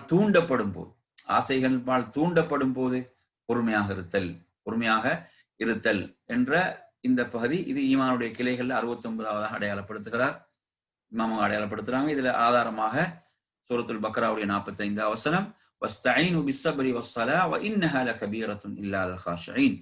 பொறுமையை கொண்டும் தொழுகை கொண்டும் நீங்க உதவி தேடுங்கள். நிச்சயமாக இது உள்ளச்சமுடைய ஒரு கன்றி என்ன மற்றவர்களுக்கு ஒரு பழுவான காரியம்தான், ஒரு பெரும் பாரமாகத்தான் இருக்கும் அல்லாஹ் குறிப்பிடுகிறான். எனவே இங்கு நாங்க பார்க்கிறோம் என்ன, இபாதத் வணக்க வழிபாடுகளை பொறுத்தவரையில அதில் நாம் தொடர்ந்து நீடிக்க வேண்டும் என்றால் அங்கு பொறுமை தேவைப்படுகிறது, பொறுமை அவசியமாகின்றது என்பதை பார்க்கிறோம். எனவே இப்ப அதுல இருக்கக்கூடிய சிரமங்கள் அப்படிதான், ஒரு வணக்கத்தை நாங்க செய்யும் போது அதில் இருக்கக்கூடிய சிரமங்கள் நாங்க என்ன செய்யணும், பொறுமையோடு ஏற்றுக்கொள்ள வேண்டும். அதுக்கு மகத்தான கூலி அல்லாஹ்விடத்தில் இருக்கிறது. அதே போன்று 2வது அத்தியாயத்தில் 155 வசனம், وَلَنَبْلُوَنَّكُمْ بِشَيْءٍ مِنَ الْخَوْفِ وَالْجُوعِ وَنَقْصٍ مِنَ الْأَمْوَالِ وَالْأَنْفُسِ وَالثَّمَرَاتِ وَبَشِّرِ الصَّابِرِينَ. அப்ப இதுல நீங்க எடுத்தீங்கன்னா உங்களை நாங்க என்ன செய்வோம், ஓரளவு அச்சத்தாலும் பசியாலும் பொருள்கள் உயிர்கள் விளைச்சல்கள் ஆகியவற்றின் இழப்பினாலும் சோதிப்போம். அப்ப இப்படியான சோதனைகள் வரும், இந்த மாதிரி இழப்புகளை ஏற்படுத்தி வரக்கூடிய சோதனைகள். இதுல யாருக்கு நன்மாராயம்டா, யார் அதுல பொறுமையோடு இருக்கிறாங்களோ அவர்களுக்கு நன்மாராயம் சொல்லுங்கள். அவங்க எப்படிப்பட்டவங்க, அந்த சோதனையின் போது இன்னா லில்லாஹி வ இன்னா இலைஹி ராஜிஊன் என்று சொல்வார்கள். நிச்சயமாக நாம் அல்லாஹ்வுக்கே உரியவர்கள், அவர்களிடமே திரும்பி செல்வோம் என்று கூறுவார்கள். இவர்களுக்குத்தான் என்ன அல்லாஹ்வுடைய அந்த ரஹ்மத்தும் அருளும் இவர்களுக்குத்தான், இவர்கள் தான் நேர்வழி பெற்றவர்கள் என்று அல்லாஹு தஆலா குறிப்பிடுகிறான். எனவே நாங்க பொறுமையை மேற்கொள்ள வேண்டும், அமல்களில் தொடர்ந்து இருப்பதற்கும், சோதனைகள் கஷ்டங்களின் போதும் அதே போன்று பாவங்களின் பால் தூண்டப்படும் போதும் இந்த பொறுமை என்பது அவசியம். ஹதீஸ்கள் ஆதாரத்தை பார்த்தீங்கன்னா புகாரில் 1427 செய்தி, ஹக்கீம் இப்னு ஹிஸாம் ரலியல்லாஹு அன்ஹு அறிவிக்கிறாங்க, அல்லாஹ்வுடைய தூதர் ஸல்லல்லாஹு அலைஹி சொன்னார்கள், உயர்ந்த கை தாழ்ந்த கையை விட சிறந்தது என்று சொல்லிவிட்டு சொல்றாங்க, அல் யதுல் உல்யா கைரும் மினல் யதி சுஃப்லா. அல் யதுல் உல்யான்னா உயர்ந்த கை, கைர் அது சிறந்தது, மினல் யதி சுஃப்லா தாழ்ந்த கையை விட, வாங்கக்கூடிய கையை விட. பிமன் தவுல், உங்களோட குடும்பத்திடமிருந்து நீங்க சதக்காவை ஆரம்பிங்க, உங்களோட குடும்பத்துக்கு முதலாவது செய்யுங்க. அப்ப சிறந்த சதக்கா என்பது என்ன, ஹைரு சதக்கா, சிறந்த சதக்கா என்ன, அவருக்கு பொருளாதாரத்தின் பால் தேவை உடையவராக இருக்கிறார், இருக்கும் போது அவர் தர்மம் செய்யறார், அதுதான் சிறந்த சதக்கா. அதே போன்று ஒமை யஸ்தாஃபிஃப், யார் ஒரு பேணுதலான வாழ்க்கையை விரும்புகிறாரோ, பேணுதலாக வாழ வேண்டும், ஒரு பேணுதலான வாழ்க்கைக்கான போராட்டம் முயற்சி யாரிடம் இருக்கிறதோ அல்லாஹ் அவரை யுஇஃபஹுல்லாஹ், ஒரு பேணுதலான வாழ்க்கை அல்லாஹ் அவருக்கு கொடுப்பான். பாருங்க, நாங்க வாழக்கூடிய காலத்துல என்ன பலவிதமான அனாச்சாரங்கள், ஆபாசங்கள், இப்படி எல்லாம் அப்படியான ஒரு சூழலை வாழ்றோம். இதுல ஒருத்தர் என்ன செய்யறார், இது கற்பொழுக்கத்தோடு பேணுதலாக நான் வாழ வேண்டும் என்ற ஒரு உறுதியோடு முயற்சி செய்யும் போது அல்லாஹ் என்ன செய்யறான், அப்படி அவரை வாழ வைக்கிறான். அதற்கான உணர்வுகளை அல்லாஹ் அவர் கொடுத்து அந்த பாவங்கள் அவரை அல்லாஹ் காக்கிறான். அதே போன்று ஒமை எஸ்தகனி, யார் என்ன தன்னிறைவோடு வாழ வேண்டும் என்று விரும்புகிறாரோ அல்லாஹ் அவரை தன்னிறையோடு வாழ வைப்பான். அதே போன்று அதே செய்தியில் அதில் இன்னொரு விவாதத்தில் வரும், யார் பொறுமையோடு இருக்க விரும்புகிறார் அல்லாஹ் அவருக்கு பொறுமையை கொடுப்பான் என்றும் வருகிறது. எனவே அந்த அடிப்படையில அதற்கான முயற்சி இருக்கும் போது நிச்சயமா அல்லாஹ் அதை அருள் பாலிக்கிறான் என்பதை நாம் புரிந்து கொள்ள வேண்டும். இன்னொரு ஆதாரத்தை கொண்டு வராங்க புகாரில் 1648 செய்தி, அதாவது ரசூலுல்லாஹ்களுக்கு ஒரு காய்ச்சல் நோய் ஏற்பட்டு அவங்க கடுமையாக என்ன செய்வாங்க, ரசூலுல்லாஹ் அந்த வேதனை உணர்வாங்க. அப்ப அதை பற்றி கேட்கும்போது ரசூலுல்லாஹ் சொல்றாங்க, உங்களோட 2 பேருக்கு வரக்கூடிய உள்ள வேதனை எனக்கு வரும் அந்த நோயின் போது, அதன் மூலம் என்ன, அப்ப உங்களுக்கு 2 பேருடைய கூலி இருக்கிறது. 2 பேருடைய கூலி இருக்கிறதுன்னு சொல்லிட்டு ரசூலுல்லாஹ் சொல்றாங்க, மாமின் முஸ்லிமின் யுஸீபுஹு அதன், ஒரு முஸ்லிமுக்கு ஏதாவது ஒரு துன்பம் சோதனை அல்லது ஒரு முள்தான் தைக்கிறது என்றாலும் அது அவரது பாவங்களை மன்னிக்கிறது, அல்லாஹ் அவரது பாவங்களை அதன் மூலம் மன்னிக்கிறான். எந்த அளவுக்கு என்றால், கமா தஹத்து ஷஜரத்து வரகஹா, எப்படி அந்த ஒரு மரத்திலிருந்து இந்த காய்ந்த இலைகள் உதிர்கிறதோ அது போன்று அவரது பாவங்கள் உதிரும். இதன் மூலம் இப்படி நோய் போன்ற கஷ்டங்களின் போது, அந்த நோயின் போது பொறுமையோடு இருக்கக்கூடியவர்களுக்கு இப்படியான ஒரு நற்செய்தியை மார்க்கம் வழங்குகிறது. இது புகாரில் 1648 செய்தி. அன்பிற்குரிய சகோதரர்களே, நாங்க என்ன பொறுமை என்பது மிக அவசியம். அதிலும் குறிப்பாக என்ன, பாவங்களின் பால் தூண்டப்படும் போது, இச்சைகள், ஆசைகள், ஷைத்தான் பல வடிவங்கள்ல அந்த ஆசைகளை உருவாக்குவான், ஏற்படுத்துவான், அதன் பால் தூண்டப்படக்கூடிய நிலைகள், நாங்க அப்படியான ஒரு காலத்துல தான் வாழ்ந்து கொண்டிருக்கிறோம். நாங்க என்ன செய்யறோம், அதுல மிக பொறுமையோடு நாங்க இருப்பது என்பது ஒரு ஈமானில் இன்னும் உள்ளது, ஈமானுடைய கிளைகள்ல அதை அடையாளப்படுத்துறாங்க. அடுத்து நாங்க வருவோம் 70வது கிளையை பொறுத்தவரையில அஸ்ஸுஹுத் என்று சொன்னால் ஒரு உலகப்பற்றற்ற வாழ்க்கை, வகஸ்ருல் அமல், பேராசையை குறைத்து கொண்டு பேராசையை சுருக்கி கொண்டு பேராசைகளை குறைத்து கொண்டு ஒரு உலகப்பற்றற்ற ஒரு வாழ்க்கை என்று சொன்னால் அவர் தனது தேவைக்கு எடுத்துக்கொள்வார். அவரது தேவையை அவர் பூர்த்தி செய்வார். தேவையும் புறக்கணிக்கிறது கிடையாது. எப்படி அல்லாஹ்வுடைய தூதர் சஹாபாக்கள் வாழ்ந்தாங்களோ அது போன்று அவங்களோட தேவைக்குரியதை எடுத்துக்கொள்வாங்க. அப்படியான ஒரு வாழ்க்கை ஒரு பேராசை பிடித்த வாழ்க்கை அல்ல. ஒரு பேராசை பிடித்த வாழ்க்கை அல்ல. அவர் தனது வாழ்க்கைக்கு தேவையானதை எடுத்துக்கொள்ளக்கூடிய ஒரு வாழ்க்கை அது என்ற இது ஈமானுடைய கிளைகள்ல 70ஆவதாக குறிப்பிடுகிறார். அப்ப எனவே அந்த அடிப்படையில் நீங்க எடுத்தீங்கன்னு சொன்னா இதுல 47 அத்தியாயத்துடைய 18ஆம் வசனம் வஹல் யன்துரூன இல்ல ஸாஅ அன் தஅதியஹும் பக்தா ஃபகத் ஜாஅ அஷ்ராத்துஹா ஃபஅன்னா லஹும் இதா ஜாஅத்துஹும் திக்ராஹும். எனவே இவர்கள் தங்கள் பால் இந்த திடுக்கூறாக தீர்ப்புக்குரிய வேலை வருவதை அன்றி வேறு எதனையும் எதிர்பார்க்கின்றனரா? அதன் அடையாளங்கள் திட்டமாக வந்து விட்டன. ஆகவே அது அவரிடம் வந்துவிட்டால் அவர்களுக்கு நினைவூட்டும் நல்ல உபதேசம் எவ்வாறு பயனளிக்கும்? எனவே இதெல்லாம் பயனளிக்காமல் செல்வதற்கு என்ன காரணம்? உலகத்தின் மீது ஏற்பட்ட மோகம். அந்த மோகங்கள் தான். அதிலிருந்து ஒருவர் தன்னை காத்துக் கொள்ளுதல், உலகத்தின் மீது கொண்ட பேராசை தான் அதெல்லாம் மறைக்க வைக்கிறது. அதே போன்று நீங்க எடுத்தீங்கன்னா ஹதீஸ்ல ஆதாரம் கொண்டு வராங்க. புகாரில் 6412 செய்தி அப்துல்லாஹ் இப்னு அப்பாஸ் ரலியல்லாஹு அறிவிக்கிறார்கள், அல்லாஹ்வுடைய தூதர் சொன்னார்கள், நிஅமத்தானி மக்பூன், அந்த 2 நிஅமத்துகள் அருள்கள் அது என்ன பகிஷ்கரிக்கப்படுகின்றன, அதற்குரிய மதிப்பு வழங்கப்படுவதில்லை. ஃபீஹிமா கஸீரும் மினஸ், அதிகமானவர்கள் அதுல என்ன தோல்வியைத்தான் தள்ளுறாங்க. அந்த 2 நியமத்துக்களை உரிய முறையில பயன்படுத்துறாங்கல்ல. ஒன்று அஸ்ஸிஹத்து வல் ஃபரா, ஒன்று என்ன அஸ்ஸிஹா ஆரோக்கியம், அடுத்து ஃபரா ஓய்வு நேரம். இது உண்மையில ஒருவர் எந்த அளவு அதை சரியான முறையில் பயன்படுத்துவாரோ அவர் உண்மைக்கே ஒரு வெற்றிக்குரியவர் தான். ஆரோக்கியமான காலம் என்பது அவர் அல்லாஹ்வுக்கு பொருத்தமான முறையில கழிப்பாராக இருந்தால் என்ன செய்யும்? அல்லாஹ் இன்னும் அவருக்கு அதை நீடிக்க செய்வான். அவர் ஆரோக்கியத்தில் தொடர்ந்து இருப்பார். அதே போன்று அவருக்கு நோய்கள் வந்தா கூட அதன் மூலம் அவரது அந்தஸ்துகள் பதவிகள் தான் உயரும். ஆரோக்கியமான காலத்தை பயன்படுத்துறது. நோயில என்ன செய்ய, நோய் வந்தோடனே சொல்றது என்ன, நான் ஆரோக்கியமா இருந்தா அப்படி செய்வேன் இப்படி செய்வேன்றது. ஆனால் ஆரோக்கியமான காலத்துல செய்வது கிடையாது. அதே போன்று ஃபரா ஓய்வு நேரங்கள் இன்று சுப்ஹானல்லாஹ் அந்த ஓய்வு நேரங்கள் நாங்க பார்க்கிறோம். இன்றைக்கு உலகத்தில் நமக்கு கிடைத்திருக்கக்கூடிய இந்த நியமத்துகள் எடுத்து பாருங்க. அதாவது நாங்க அன்று நீங்க எடுத்தீங்கன்னா ஒரு மாத காலம் அவங்களுக்கு அந்த பயண தொலைவை கடப்பதற்கு தேவைப்பட்டதென்றால் நாங்க சில மணி நேரங்கள்ல அதை கடந்து விடுகிறோம். அவங்களுக்கு வாழ்க்கையில எவ்வளவு ஒரு சேமிப்பு கிடைக்குது நேரத்துல. இந்த நியமத்துகள், இந்த வசதிகளால, இந்த வசதிகள் இப்ப நாங்க மொபைல் இந்த தொலைத்தொடர்பு சாதனங்களாக இருக்கலாம், அதே போன்று நமது போக்குவரத்துக்குரிய இந்த வசதிகளாக இருக்கலாம். இதெல்லாம் நமது வாழ்க்கையில எவ்வளவு நேரங்கள் நமக்கு என்ன செய்யுது, அந்த நேரங்கள் நமக்கு குறைத்து தந்து இருக்கிறது. அப்படி தந்தும் இந்த அருள் நாங்க உரிய முறையில பயன்படுத்துறோமா? ஓய்வு நேரங்கள் கிடைத்தால் அந்த ஓய்வு நேரங்கள் நாங்க நல்ல விஷயத்தை நன்மைக்கா பயன்படுத்துகிறோமா என்றால் அது ஒரு பெரும் கேள்விக்குறியாகத்தான் இருக்கிறது. நினைச்சு பாருங்க, எவ்வளவு பெரிய நியமத்துகள். அன்றைக்கு நாங்க பார்க்கிறோம் ஒரு ஹதீஸுக்காக பல மாதங்கள் பயணித்தார்கள். இன்று நமக்கு எவ்வளவு எளிதாக ஒரு ஹதீஸை எடுத்துக்கொள்ள முடியும். அப்ப எவ்வளவு நமது வாழ்க்கையுடைய நேரம் அங்க நமக்கு சுருங்குது, கிடைக்குது. ஆனா அதை நாங்க உரிய முறையில பயன்படுத்துறோமா நல்ல விஷயத்துக்கு என்பது ஒரு கேள்விக்குறியாக இருக்கிறது.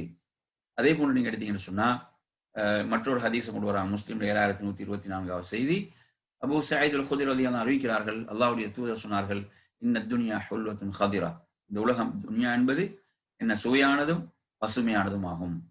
அல்லாஹ் உங்களை இந்த உலகத்தில் உங்களை என்ன செய்திருக்கிறான், ஹலீஃபாக்களாக ஆக்கி இருக்கிறான். எதற்காக? பயந்தூர கைஃப தஅமலூன், நீங்க எப்படி செயல்படுறீங்க, உங்களுக்கு வழங்கப்பட்ட பொறுப்புல நீங்க எப்படி செயலாற்றுறீங்க என்பதை பார்ப்பதற்குத்தான். ஃபத்தகு துன்யா, உலகத்தை அஞ்சு கொள்ளுங்கள். வத்தகு நிசா, பெண்களை அஞ்சு கொள்ளுங்கள். பனு இஸ்ரவேலர்கள் ஏற்பட்ட முதல் குழப்பம் பெண்கள்ல தான் உருவானது. எனவே இதுல நீங்க எடுத்து பாருங்க. அப்ப எவ்வளவு ஒரு பொறுப்பு. ஹிலாஃபத் என்பது மனிதனுக்கு வழங்கப்பட்டது, அது ஒரு பாரிய பொறுப்பு. அந்த பொறுப்பில் அவன் எவ்வாறு செயல்படுகிறான், என்ன செஞ்சிடக்கூடாது, உலக பேராசைகள்ல மயங்கி அந்த பொறுப்பை அவன் மறந்து அவன் தனக்கே அநீதிழைத்து விடக்கூடாது என்ற அடிப்படையில். அப்ப எனவே ஒரு உலகப்பற்றற்ற வாழ்க்கை என்றால் முற்றிலும் துறந்து வாழுமாறு இங்க சொல்லல. அப்படி ஒன்றல்ல. இங்க என்ன மார்க்கம் சொல்லுது, நீ உனது வாழ்க்கைக்கு தேவையானதை நீ எடுத்துக்கொள். வலா தன்ஸ நஸீபக மினத் துன்யா. அப்படிதானே? காரூனை பார்த்து அந்த மக்கள் என்ன சொன்னார்கள், அறிவுடைய மக்கள் என்ன சொன்னார்கள், அந்த இல்ம் வழங்கப்பட்டவர்கள் சொன்னது, நீ உலகத்தில் உனக்குரிய பங்கை நீ மறந்துடாத, அதை நீ தாராளமா எடுத்துக்கொள். எனவே உலகத்தில் ஒருவர் அவர் எடுத்துக்கொள்ள வேண்டிய பகுதிய மார்க்கம் என்ன, அதையும் நீ துறந்து விடுன்னு சொல்லல. ஆனா என்ன செஞ்சிடக்கூடாது, ஒருவன் பேராசை வரம்பு மீறி செல்லுதல், மறுமையை மறந்து விடக்கூடிய அளவுக்கு ஒருவன் போகக்கூடிய நிலைதான் இன்று உள்ள என்ன, இதுதான் ஆபத்தான நிலை. அப்ப அங்க என்ன செய்து அவனுக்கு மறுமையை அவனுக்கு மறைத்து விடுகிறது. இந்த நிலை ஏற்பட்டு விடக்கூடாது. அப்ப இதுல அடுத்து 71வது கிளை. இப்ப 70 கிளை என்று சொன்னாலும் அந்த ஹதீஸுடைய வாசகத்தை நீங்க எடுத்தீங்கன்னா 70,00,000 கிளைகள் என்ற அடிப்படையில் இமாம் அவங்க என்ன செய்யறாங்க, அதுக்கு நாங்க கூடுதலான சில கிளைகளையும் கொண்டு வரோம். புரியுதா? அதையும் நாங்க பார்த்துடுவோம் இதுல. அதே போன்று அடுத்து 71ஆக அவர் என்ன சொல்றார் என்றால், அதாவது அந்த ரோஷம் என்ற தன்மை, ரோஷம் என்ற அந்த தன்மை, அதுல நாங்க பார்க்கிறோம் ஒரு அசிங்கமான ஒரு போக்கு, அசிங்கமான போக்குகள் இல்லாமல் அந்த ரோஷம் என்ற அந்த பண்பு என்பது ஈமானில் என்றும் உள்ளது. இதுல ஆதாரமாக கொண்டு வரக்கூடிய செய்திகள் 24வது அத்தியாயத்துடைய 31வது வசனம், வகுல்லில் முஃமினாத், மூமினான பெண்களுக்கு நபியை நீங்கள் சொல்லுங்கள், தங்களுடைய பார்வையை அவர்கள் தாழ்த்தி கொள்ளட்டும், தங்களுடைய கற்பை அவர்கள் பேணிக் கொள்ளட்டும், தங்களுடைய அலங்காரங்களில் வெளிப்படக்கூடியவர்களை தவிர அவங்க என்ன செய்யக்கூடாது, மற்றவைகளை வெளிப்படுத்தாமல் பேணி காத்து கொள்ளட்டும் என்று இந்த வசனங்கள். அதே போன்று சுபஹானல்லாஹ், இப்படியாக ஒரு ஒரு கற்பொழுக்கத்தையும் உன்னதமான ஒழுக்கத்தையும் பேணுமாறு சொல்லக்கூடிய இந்த பண்பு. அதே போன்று நாங்க பார்க்கிறோம் ஹதீஸ்ல ஆதாரம், அல்லாஹ்வுடைய தூதர் சொல்கிறார்கள், நிச்சயமாக இன்னல்லாஹ் யுகார், அல்லாஹ் ரோஷப்படக்கூடியவன், அல்லாஹ் நிச்சயமாக ரோஷப்படக்கூடியவன். ரோஷத்தின் காரணத்தால் தான் அவன் செய்திருக்கிறான், அவன் மூமின்களுக்கு ஹராமானவற்றின் பக்கம் செல்வதை அவன் தடுத்து இருக்கிறான். ரோஷத்தின் காரணத்தால் தான் அல்லாஹ் என்ன விபச்சாரத்தை ஹராமாக்கி இருக்கிறான் என்ற செய்திகள் நாங்க இன்னும் சில ஹதீஸ்களை பார்க்கிறோம். அந்த அடிப்படையில இந்த ரோஷம் என்பது இது ஒரு ஈமானிய பண்பு. அந்த ரோஷம் என்பது ஒருவன் அதை இழந்து விடக்கூடாது என்பதை இது 71ஆக அடையாளப்படுத்துகிறார்கள். அடுத்து வரும் 72வது ஈமானிய பண்பாக குறிப்பிடுகிறார்கள், வீணானவற்றை நாம் புறக்கணித்தல். என்னது? வீணானவற்றை நாம் புறக்கணிக்க வேண்டும். இன்னைக்கு நிறைய பேர் என்ன செய்யறாங்க, வீணானவற்றைத்தான் தேடி செல்கிறார்கள், வீணானவற்றை என்ன விலை கொடுத்து வாங்கக்கூடிய அமைப்பில் இருக்கிறார்கள். அப்படி ஒரு மூமின் இருக்கக்கூடாது. வீணானவற்றை புறக்கணிக்க வேண்டும். வல்லதீனஹும் அனில் லஹ்வி முரிதுன், அல்ல மூமின்களுடைய பண்பை சொல்லும் போது சூரத்துல் மூமின்ல எப்படி சொல்றான் அல்லாஹ், அவர்கள் வீணானவற்றை விட்டு விலகி இருப்பார்கள். வீணானவற்றை விட்டு விலகிக்கொள்ளும். எதெல்லாம் வீணானவைகளோ, நமது மறுமைக்கு பயனளிக்காதவைகள், நமது மறுமைக்கு நஷ்டத்தை ஏற்படுத்தக்கூடியவைகள், அப்படியானவற்றை விட்டு நாங்கள் விலகிக் கொள்ள வேண்டும். அது நமது உடலுடைய எந்த உறுப்புகளாலும் அது நிகழலாம். அந்த வீணானவைகளை விட்டு நாம் விலகிக் கொள்ளுதல். அதற்கு இன்னும் ஒரு ஆதாரத்தை 25வது அத்தியாயத்தில் 72வது வசனம், வல்லதீன லா யஷ்ஹதூன ஸூர் வ இதா மர்ரு பில்லாஹி மர்ரு கிராமா, அவர்கள் பொய்க்கு சாட்சி சொல்ல மாட்டார்கள். அதே போன்று வீணானவற்றின் பக்கம் அவர்கள் சென்றால் அவங்க கண்ணியமாக ஒதுங்கி செல்வார்கள். இன்னைக்கு பாத்தீங்கன்னா எதை விட்டு விலகி செல்றாங்கன்னா, எது மறுமைக்கு பயனளிக்குமோ அதை விட்டு விலகி செல்கிறார்கள், எது மறுமைக்கு பயனளிக்காதோ அதை தேடி செல்கிறார்கள். அதற்கு முன்னால பல மணி நேரங்கள் உட்கார்கிறார்கள். சினிமாவா, புரணியா அல்லது வேறு பாவங்களா, அதுல உட்கார்றாங்க. ஆனா தீன் மார்க்கம் என்று வரும்போது அதை விட்டு சங்கையாக என்ன செய்யறாங்க, ஒதுங்கி செல்கிறார்கள் என்ற மோசமான நிலை. ஆனா இபாதுர் ரஹ்மானுடைய அடியார்கள் எப்படிப்பட்டவர்கள், அவர்கள் பொய்க்கு சாட்சி சொல்ல மாட்டார்கள். வீணானவற்றின் பக்கம் சென்றால் அவங்க கண்ணியமாக அதை விட்டு ஒதுங்கி சென்று விடுவார்கள். எனவே அந்த அடிப்படையில, அதாவது வீணானவைகள் என்று சொன்னால் எந்த பயனும் அளிக்காதவைகள், எந்த ஒரு பயனையும் தராதை, மறுமையுடைய வாழ்க்கைக்கு அது என்ன நஷ்டத்தை ஏற்படுத்தக்கூடியவைகள், அப்படியானவைகள் நாங்கள் செய்யணும், விலகி இருத்தல். ஹதீஸ் ஆதாரம் கொண்டு வரார். திருமீதியில் 2317வது செய்தி, அபூ ஹுரைரா ரலியல்லாஹு அறிவிக்கிறாங்க, மின் ஹுஸ்னி இஸ்லாமில் மர்இ தர்குஹு மா லா யஅனி, ஒரு மனிதனுடைய இஸ்லாத்தில் மிக சிறந்தது, அந்த சிறந்தவைகள் என்றும் உள்ளதுதான் என்ன, தேவையற்றவைகளை விட்டு அவன் விலகி இருத்தல். அவனுக்கு தேவையற்றவைகளை விட்டு அவன் விலகி இருத்தல், தேவையற்றவைகளை விட்டு விலகி இருத்தல் என்பது இஸ்லாத்தில் மிக அழகானவைகள் என்றும் உள்ளது என்று அல்லாஹ்வுடைய தூதர் குறிப்பிட்டார்கள். வீணானவைகளை நாம் புறக்கணித்தல் என்பதை 72வதாக குறிப்பிடுகிறார்கள். 73வது நீங்க எடுத்தீங்கன்னு சொன்னா, 73வதும் என்னதான், இது எதை புறக்கணித்தல் என்று சொன்னால், அதாவது கஞ்சத்தனம், கருமித்தனம், இவைகளை புறக்கணித்தல். இது போன்ற வீணானவைகள், கஞ்சத்தனம், கருமித்தனவைகளிலிருந்து ஒருவர் தன்னை என்ன செய்யறது, தன்னை காத்துக் கொள்ளுதல், இவ்வாறான மோசமான பண்புகள் இருந்து. இது 73வது சொல்கிறார், எவர்கள் உள்ளத்தின் அந்த உலோபித்தனத்திலிருந்து காக்கப்பட்டார்களோ அத்தகையவர்கள் தான் வெற்றி பெற்றவர்கள். இது பொருளாதாரத்துல மட்டுமல்ல, நாங்க எப்படி புரிஞ்சுக்க கூடாதுன்னு, பொருளாதாரத்துல மட்டுமல்ல, பொதுவாக ஒருவருடைய வாழ்க்கையில் இந்த போக்கு இருக்கக்கூடாது. சிலவங்களை பாத்தீங்கன்னா பிறரை பார்த்து புன்முறுவல் பூப்பதற்கு கூட அவங்க தயாரில்லை. அந்த அளவு கூட அவங்களோட மனசு விசாலம் இல்லை, அவ்வளவு இறுக்கமாக இருக்கும். சலாம் சொல்றது கூட அந்த மனசு விசாலம் இல்லை. பிறருக்கு ஒரு நன்மையை விரும்புறதுக்கு கூட அந்த உள்ளம் விசாலமானது இல்லை. அந்த அளவு என்ன செய்யும், அந்த அளவு அப்படி சுருங்கி பிறருக்கு கேடு விளைவிப்பதையும், பிறருக்கு ஒரு கேடு நடந்தால் அதுல சந்தோஷப்படக்கூடிய அளவுக்கு இப்படி ஒரு சுகன் மக்கள்கிட்ட இருக்குது. இதிலிருந்து ஒருவர் தன்னை காத்துக் கொள்வது என்பது ஈமானில் என்றும் உள்ளது. இப்படியான மோசமான இந்த தன்மைகள் இருந்து ஒருவர் தன்னை காத்துக் கொள்ளுதல் என்பதைத்தான் இதில் அடையாளப்படுத்துறார். அதே போன்று இதற்கு ஆதாரமாக புகாரில் வரக்கூடிய ஒரு செய்தி, 1442வது செய்தி, அல்லாஹுடைய தூதர் சொன்னார்கள், ஒவ்வொரு நாள் காலையிலும் 2 மலக்குகள் இறங்கி வருகிறார்கள். ஒருவர் எப்படி சொல்றார், அல்லாஹ் மாத்தி முன்ஃபிகன் ஹலஃபா, யா அல்லாஹ் உனது வழியில் செலவு செய்யக்கூடியவர்களுக்கு நல்லதை பகரமாக கொடுப்பாயாக. மற்றொரு மலக்கு எப்படி துவா செய்வார், கொடுக்காமல் தடுத்துக் கொள்பவர்களுடைய அந்த செல்வத்தில் அழிவை ஏற்படுத்துவாயாக. இந்த கஞ்சத்தனம் பொருளாதாரத்திலும் என்ன கஞ்சத்தனம் ஏற்படக்கூடாது. அதே போன்று பொதுவாக அந்த கஞ்சத்தனம் என்ற அந்த மோசமான பண்பு, அதிலிருந்து ஒரு தன்னை காத்துக் கொள்வது என்பது ஈமானில் என்றும் உள்ளது. அடுத்து வருவோம் 74வது இமாம் அவங்க எதை அடையாளப்படுத்துறாங்கன்னு சொன்னா, சிறுவர்களுக்கு இரக்கம் காட்டுவதும் பெரியவர்களுக்கு நாங்க மரியாதை செலுத்துவதும், பெரியவர்களை கண்ணியப்படுத்துறது என்ற அந்த பண்பை சொல்ற.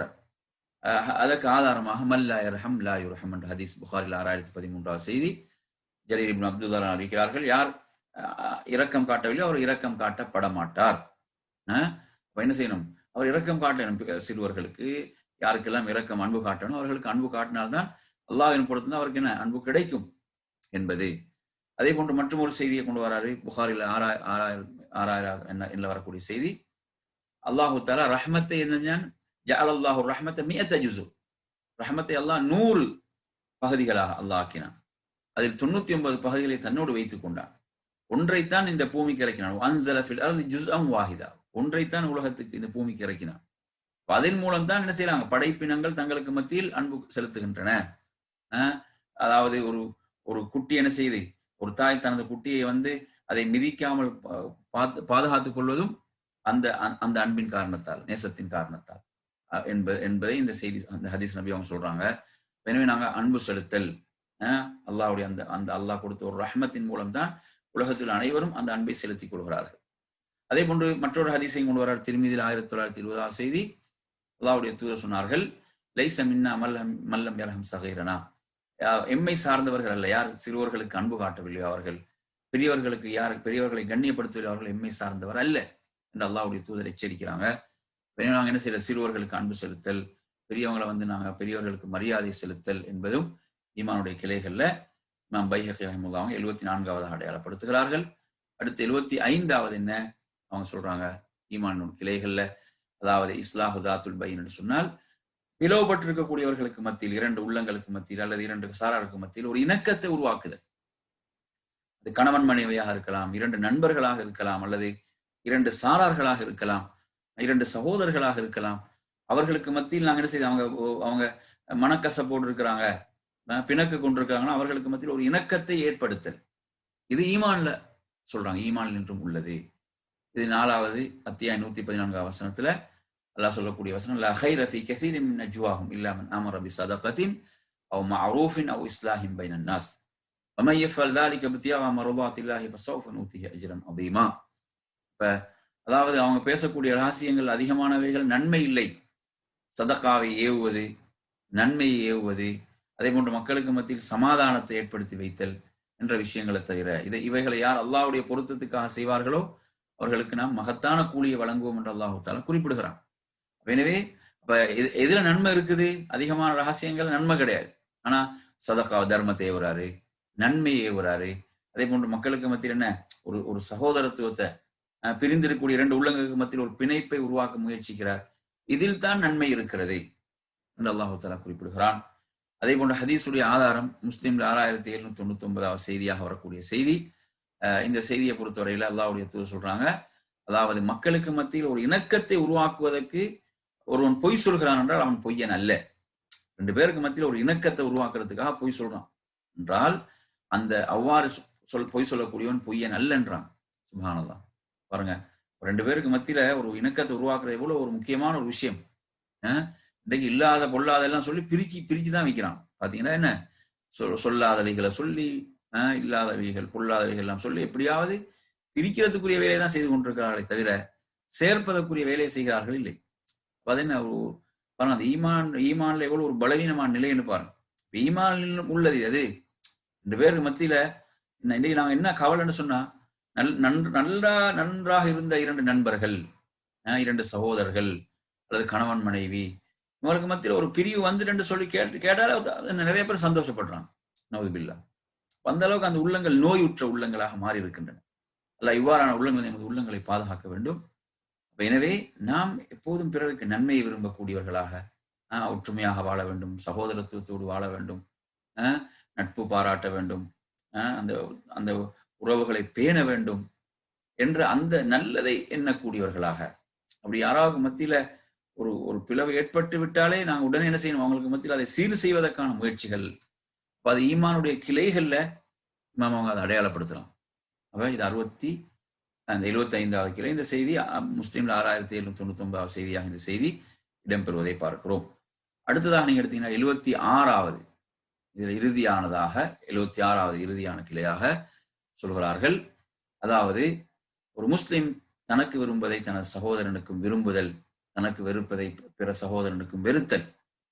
இதற்கு ஆதாரமாக புகாரில 13வது செய்தி, லா யுமினு அஹதுக்கும் ஹத்தா யுஹிப்ப லி அஹீஹி மா யுஹிப்பு லி நஃப்ஸி. ஒருவர் தனக்கு விரும்புவதை தனது சகோதரனுக்கும் விரும்பாதவரை அவர் மூமினாக மாட்டார்.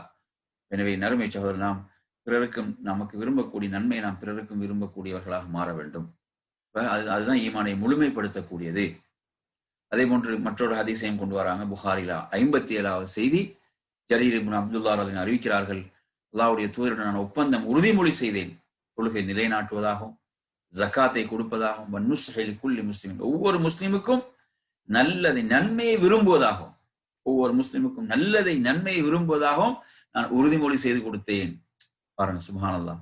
இன்னைக்கு நாங்க அதாவது ஒவ்வொரு முஸ்லிமுக்கும் நாங்க நன்மையை விரும்புறோமா? அவங்களுக்கு நல்லது நடந்தா நிறைய பேர் வேதனைப்படுறான், அவன் உள்ளத்தால் அவன் வெந்து போறான். ஒரு பிற சகோதர முஸ்லிமுக்கு அவனுக்கு ஒரு முன்னேற்றம், அவனது தொழில் அவனுக்கு ஒரு உயர்வு, அவனுக்கு வாழ்வில் ஒரு நல்ல விஷயம், அவனோட குடும்பத்தில் அவனுக்கு நல்ல ஒரு அந்த பிள்ளைக்கு நல்ல ஒரு கணவன், ஒரு மாப்பிள்ளை, இதெல்லாம் அவனுக்கு தாங்குது இல்லை, பொறுக்குது இல்லைன்னா அது என்ன, அது ஈமான்ல வருமா? ஈமானுக்கு எதிரானது. இங்க என்ன எந்த அளவுக்கு பைய செஞ்சு கொடுத்தாங்கன்னு சொல்றாங்க. தொழுகை பாருங்க, இகாமத் முதலாவது தொழுகை, 2வது ஜகாத், அடுத்து என்ன, ஒவ்வொரு முஸ்லிமுடைய விஷயத்திலும் நான் நல்லதை விரும்புவேன், நன்மையை நாடுவேன். அந்த அந்த எண்ணம் நமக்கு எந்த அளவு இருக்குது எண்ணி பார்க்கணும். ஒரு முஸ்லிமுக்கு ஒரு கஷ்டம் என்றால் நமக்கு நாங்க வேதனை கொள்கிறோமா, நமக்கு கவலை ஏற்படுதா, அது ஈமான். இப்ப நாங்க மகிழ்ச்சி அடையலாம், மஷா அல்லாஹ், என்னிடம் ஈமான் நிறைவாக இருக்கிறது. அதே நேரத்துல ஒரு பிற முஸ்லீம் கஷ்டப்படும் போது, அவனுக்கு ஏதோ ஒரு இழப்பு வரும்போது நமது உள்ள மகிழ்ச்சி அடைகிறதா, நமது ஈமானில் கோளாறு இருக்கிறது, நமது ஈமானில் கோளாறு இருக்கிறது என்றதான் பொருள். நாங்க இதை நாம் நம்மையே ஒரு பரிசீலனைக்கு நாம் உட்படுத்திக் கொள்ள வேண்டும். எனவே நறுமை சகோதரர்களே, இந்த தலைப்பில் ஷுஅபுல் ஈமான் என்ற தலைப்பில் மொத்தம் 76 கிளைகள் இதில் நாங்கள் படித்திருக்கிறோம், ஈமானுடைய கிளைகளாக. எனவே நாம் அறிந்திருக்கிறோம், ஈமான் என்பது ஒரு உள்ளத்தால் ஏற்றி வாயால் மொழிந்து தனது உடல் உறுப்புகளால் செயல்படுத்த வேண்டும், அதுதான் ஈமான். ஈமான் என்பது நாம் நன்மைகள் செய்வதன் மூலம் ஈமான் அதிகரிக்கும், பாவங்களின் மூலம் ஈமான் குறையும் என்பதில் நாம் அறிந்து வைத்திருக்கிறோம். எனவே இந்த ஈமானுடைய கிளைகள் இதெல்லாம் என்ன, ஈமானுடைய கிளைகளாக மார்க்கம் அடையாளப்படுத்தி இருக்கிறது. எனவே இந்த ஈமானுடைய கிளைகள், இந்த உயரிய பண்புகளை நாம் நமக்குள் என்ன செய்ய வேண்டும், வளர்த்து கொள்ள வேண்டும். அதற்காக நாம் அல்லாஹ்வை பிரார்த்திக்க வேண்டும், அதற்காக முயற்சிக்க வேண்டும். நமது எந்த பகுதியில் நம்மிடம் குறைபாடுகள் இருக்கிறதோ அந்த குறைபாடுகள் நாம் சீர் செய்ய வேண்டும், அவைகளை நாம் சீராக்கி கொள்ள வேண்டும் என்பதுதான் இந்த தலைப்புடைய நோக்கம். எனவே இத்தோடு நாம் என்ன செய்து கொள்வோம், இந்த பகுதியை நாம் இந்த தொடரை இத்தோடு நிறைவு செய்து கொள்வோம். அடுத்ததாக இந்த நமது பாடத்தில் இப்போது இன்ஷா அல்லாஹ் அதாவது துஆவுடைய பாடத்தில் இன்றைய துஆவுக்கு நாம் வருவோம். 50வது துஆ. நாளும் ஒரு துஆவை மரணம் விடுவோம் என்ற தொடரில் 50வதாக வரக்கூடிய துஆவை நாம் இப்போது பார்ப்போம். இந்த துஆ பொறுத்தவரையில நாங்கள் இப்போ பிரயாண துவாக்கள் தான் பார்க்குறோம். நாங்கள் சென்ற வகுப்பிலும் பிரயாண துவாவை நாங்கள் பார்த்தோம். பிரயாண துவாவை என்ன செஞ்சோம், பார்த்தோம். இதுவும் பிரயாணத்தோடு சம்பந்தப்பட்ட ஒரு துவா. நபி ஸல்லல்லாஹு அலைஹி வஸல்லம் அவர்கள் பிரயாணத்தில் சஹர் நேரத்தை அடைந்தால் இவ்வாறு ஓதுவார்கள். சம்அ சாமிஉன் பிஹம்தில்லாஹி வ ஹுஸ்னி பலாஇஹி அலைனா ரப்பனா ஸாஹிப்னா وأفضل علينا أعيذا بالله من النار. நான் சொல்ற தொடர்ந்து நீங்க சொல்லுங்க. سمع سامع بحمد الله. سمع سامع بحمد الله. سمع سامع بحمد الله. سمع سامع بحمد الله وحسن بلائه علينا. وحسن بلائه علينا. وحسن بلائه علينا. وحسن بلائه علينا. ربنا صاحبنا. ربنا صاحبنا وأفضل علينا. وأفضل علينا. وأفضل علينا أعيذا بالله من النار. أعيذا بالله من النار. أعيذا بالله من النار. سمع سامع بحمد الله وحسن بلائه علينا ربنا صاحبنا وأفضل علينا عائذا بالله من النار.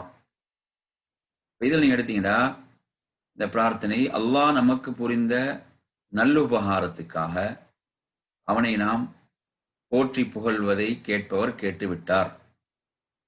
அதாவது சம்மஅன கேட்டுவிட்டார், சாமிஉம் அந்த கேட்பவர் கேட்டுவிட்டார், பிஹம்தில்லா எதை அவனை போற்றி புகழ்வதை, வஹுஸ்னி பலாஇஹி அலைனாண்டா அவன் நமக்கு புரிந்த நல்லுபகாரத்துக்காக அவனை நாம் போற்றி புகழ்வதை கேட்பவர் கேட்டுவிட்டார். ரப்பனா சாஹிபனா, அதில் இன்னொரு விளக்கம் வருகிறது, அல்லது கேட்பவர் பிறருக்கு எடுத்துரைக்கட்டும் என்றும் ஒரு விளக்கம் வரும். துவால சமிஅ சாமிஉன், சம்மஅன்னு நாங்கள் இந்த இடத்துல ஓதுறோம். சில ரிவாயத்துல சமிஅ சாமிஉன் என்றும் வரும். சமிஅ சாமிஉன் அல்லது கேட்பவர் பிறருக்கு எடுத்துரைக்கட்டும். அதே போன்று ரப்பனா சாஹிபனா, எங்கள் இரட்சகா எங்களுடன் வருவாயாகண்டா எங்களோடு இருப்பாயாக. சாஹிபண்டா தோழமை கொள்வாயாக. நாங்க பிரயாண துவால படிச்சோம், அந்த சாஹிபு ஃபிஸ் சஃபர். எப்படி படிச்சோம்? அந்த சாஹிபு ஃபிஸ் சஃபர், நீதான் பிரயாணத்தில் தோழன், பிரயாணத்தில் நீதான் தோழன் என்று நாங்க அதுல படிச்சோம். அதே வாசம் தான் இங்க ரப்பனா சாஹிபனா, என்ன நீ எங்களுடன் என்ன தோழமையாக இருப்பாயாக, எங்களுடன் வருவாயாக, எங்களோடு இருப்பாயாக. ரப்பனா சாஹிபனா. அடுத்து வஅஃதில் அலைனா, எங்கள் மீது கருணை பொழிவாயாக. ஃபத்லண்டா கருணை கிருபை. வஅஃதில் அலைனா, எங்கள் மீது கருணை கிருபை பொழிவாயாக. அடுத்து ஆஇதம் பில்லாஹி மினன் நார், நரக நெருப்பிலிருந்து காப்பாயாக. நரக நெருப்பிலிருந்து பாதுகாப்பு தேடியவர்களாக இவ்வாறு ஓதுகிறோம். நரக நெருப்பிலிருந்து காப்பாயாக என்று நபி அவங்க ஓதுவாங்க. பாருங்க, சஹருடைய நேரம் என்பது துஆ ஏற்றுக்கொள்ளப்படக்கூடிய நேரம், அப்படிதானே? சஹருடைய நேரம் என்பது பிந்திய இரவு. பிந்திய இரவு தானே சஹர் என்றது. பிந்திய இரவு என்பது துஆ ஏற்றுக்கொள்ளப்படக்கூடிய நேரம். அல்லாஹ் துனியாவுடைய வானத்துக்கு இறங்கி அறிவிப்பு செய்யக்கூடிய நேரம். என்னிடம் பிரார்த்திப்பவர்கள் இருக்கிறார்களா, என்னிடம் மன்னிப்பு கேட்பவர்கள் இருக்கிறார்களா, என்னிடம் தேவைகளை முன்வைப்பவர்கள் இருக்கிறார்கள் அறிவிப்பு செய்யக்கூடிய நேரம் அது. அது பிரார்த்தனைகள் ஏற்றுக்கொள்ளப்படக்கூடிய நேரம். அந்த நேரத்துல ரசூலுல்லாஹ் இந்த துவா கேட்கலாம். அடுத்து என்ன? பிரயாணியுடைய துவா மறுக்கப்பட மாட்டார். ஒரு பிரயாணியின் துவா மறுக்கப்பட மாட்டான்னு நபி அவங்க சொன்னாங்க. பிரயாணத்தில் இருக்கும் போது இந்த துவாவை கேட்கறது என்பது பாருங்க, இதுல அல்லாஹுடைய அருளை நாங்கள் ஆதரவு வைத்து அவனுடைய தண்டனையும் நாங்கள் என்ன செய்யறோம், பயப்படுகிறோம் என்ற அம்சங்கள் இந்த பிரார்த்தனையில உள்ளடக்கப்பட்டிருக்கிறது. எனவே அந்த அடிப்படையில இது நாங்க ஒரு பிரயாணத்தில் நாங்கள் இருக்கும் போது, அந்த பிரயாணத்தில் நாங்கள் சஹருடைய நேரம்டா ஃபஜ்ருக்கு முன்னால், அதானுக்கு முன்னால நேரம், அதானுக்கு முன்னால் உள்ள அந்த ஃபஜ்ருடைய அந்த நேரம், அந்த நேரத்தை நாங்கள் அடையும் போது நாம் ஓத வேண்டிய துவா பிரார்த்தனை இது. நிறைய பேருக்கு இந்த துவா தெரியாது. சம்மா அசாமிஉம் பிஹம்தில்லாஹி வ ஹுஸ்னி பலாஇஹி அலைனா ரப்பனா ஸாஹிப்னா வ அஃதல் அலைனா ஆயிதன் பில்லாஹி மினன் நார். இந்த ஹதீஸ் முஸ்லிம்ல 7075வது செய்தி. அபூ ஹுரைரா ரலியல்லாஹு அன்ஹு இதை என்ன செய்றாங்க, அறிவிக்கின்றார்கள். எனவே அன்பிற்குரிய சகோதரர்களே, இன்றைய இந்த பாடத்துல நாங்க என்ன செஞ்சோம், ஈமானுடைய கிளைகளை பற்றி நாங்க படித்தோம். அதே போன்று அடுத்ததாக நீங்க எடுத்தீங்கன்னு சொன்னா துவாக்களையும் நாங்க என்ன செஞ்சோம், இன்றைய துவாவை நாம் படித்தோம். இன்றைய வகுப்பை நாங்கள் இதோடு நிறைவு செய்து கொள்வோம். அல்லாஹ் உங்கள் அனைவர்களுக்கும் அருள் செய்ய போதுமானவன். சுப்ஹானக்கல்லாஹு வ பிஹம்திக அஷ்ஹது அல்லா இலாஹா இல்லா அன்த அஸ்தக்ஃபிருக வ அத்தூபு இலைக்.